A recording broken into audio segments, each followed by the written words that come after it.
الجن أنواع، جن علوي وجن سفلي، وعشان تحضر الجن لازمك طلاسم وأدوات وطقوس للتحضير.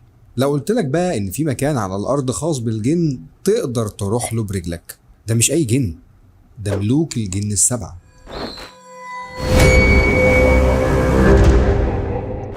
حسب الموروث المغربي المحلي وكتب السحر، عدد ملوك الجن الأرضيين هو 7، لكل واحد منهم يومه الخاص، وده زي اللي ذكرناه في كتاب شمس المعارف، ارجع لها لو فاتتك. عندك مثلا يوم الحد للملك عبد الله المذهب، واللي بيتوصف انه لابس تاج وراكب حصان من الذهب الخالص، وبيحكم تقريبا 360 قبيله من الجن.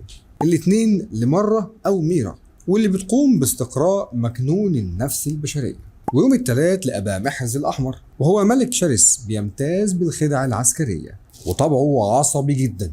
ويوم الأربع للملك برقان أبو العجائب، والملقب بفارس الإسلام. والجمعة للملك الأبيض، وهو نائب شمهورش في القضاء. والسبت لسيدي ميمون أبا نوخ، وهو أقوى الملوك الأرضيين. وطبعا هتسألني راح فين يوم الخميس؟ يوم الخميس مخصص للملك شمهورش، ملك ملوك الجن السبعة، واللي بيقدس اللونين الابيض والاخضر، ودول بقى اللونين اللي بيحب يلبسهم، وكان بيحطهم كوشاح على صدره زي القضاة عندنا في مصر كده. بس تعرف بقى ان الملك شمهورش ليه مكان مخصوص الناس بتزوره، وده علشان يحكم بينهم في اي حاجة ليها علاقة بالمس. الجن عندهم محاكمات، ولو انت ما تعرفش ده يبقى اكيد فاتتك حلقة الشاب اليمني اللي اتعمل له محكمة من الجن في قرية اسمها أمليل على بعد 60 كيلو متر من مدينة مراكش المغربية.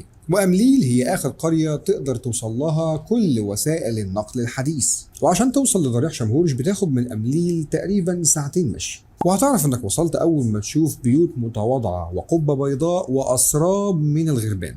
ولما توصل للقرية الصغيرة اللي موجودة على سفح جبل طبقال، تلاحظ ان في كمية كبيرة من الشموع البيضاء في كل مكان، وهقول لك ليه موجوده بعدين. وهتلاقي في القريه في مسجد صغير، وجنب المسجد هتلاقي في تجويف لصخره كبيره بيضاء، وهتلاقي فوق الصخره دي محطوط اعلام بيضاء وخضراء.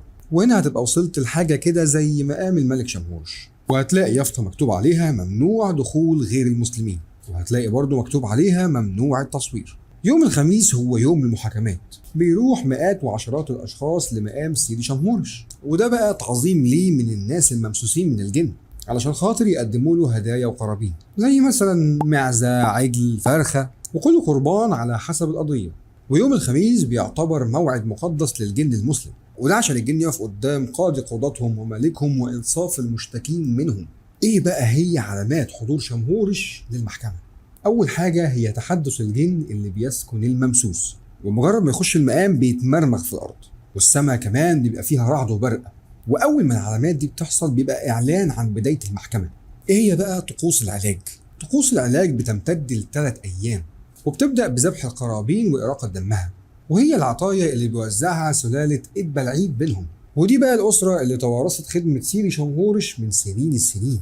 وبعد كده بتبدا الحضره او الزار، وهي طقوس شعبيه بيلبس فيها الممسوس واحد من الوان ملوك الجن المفضله، واللي هم زي ما قلنا الابيض والاخضر. وفي الجلسة دي بينفصل المسكون عن واقعه، وبيتنقل للعالم الماورائي من خلال رقصات هستيرية، وده بقى على روائح البخور وإيقاعات الطبول والدفوف والمزامير، واللي بتفضل تعلى لحد ما يغمى عليه ويفقد قوته.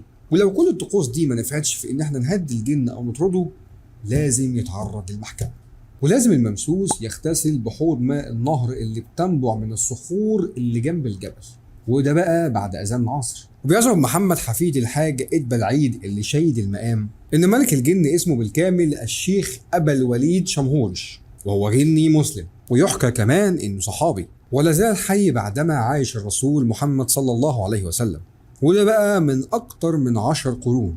ويقال كمان ان ليه اولاد، عبد الرحمن والوليد والمجلجل والهمهل وداعوس وماكوس وشبراق وبرمهيون ومرجاع وكندش وكيموش. وكمان ليه بنات، عائشة ورقية وهيلانة ومافوعة ونورية وسيافة وهمامة وحمامة.